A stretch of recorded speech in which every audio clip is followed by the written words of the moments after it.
The Oklahoma of 200 years ago was a very different place. The control of this territory rested mostly in the hands of the Comanche tribe. Galen Culver has the story of an exhibit in Shawnee offering a glimpse of those times through the life of one extraordinary man, Quanah Parker. The Old West in artifacts, in art, in photographs. We're left with some images and writings from the people who lived it. The coming full circle. But educational instructor Edie Stewart tells visitors to the Chisholm Trail Heritage Center there might be no other single person whose life more completely bridges the changes that took place in that time than Quanah Parker.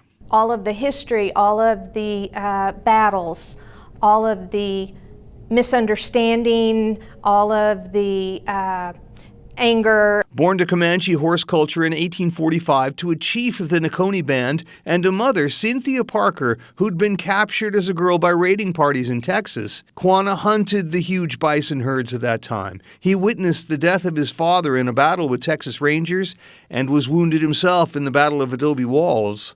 It's a timeline and a story. When his own Comanche band surrendered in 1875, he proved adept at change, becoming a spokesperson for his people and a savvy businessman through the lease of grazing rights on Oklahoma's big pasture territory. I feel like he knew his strengths and knew how to play to those strengths in the most successful way. Between the 1880s and early 1900s, he posed for dozens of portraits in both full regalia and Western clothes. Looked pretty good on camera, too. Gosh, yeah. Imposing. His face and bearing a symbol of the monumental changes he witnessed within a generation. A generous leader, respected, sought out. One Man, Two Worlds is an exhibit of those photographs taken later in Parker's life as a resident of his star house, as a friend of Teddy Roosevelt and famous lawman Frank Abernathy. Quanah Parker had 7 wives and left hundreds of direct descendants. He remains an enduring symbol of that bridge between old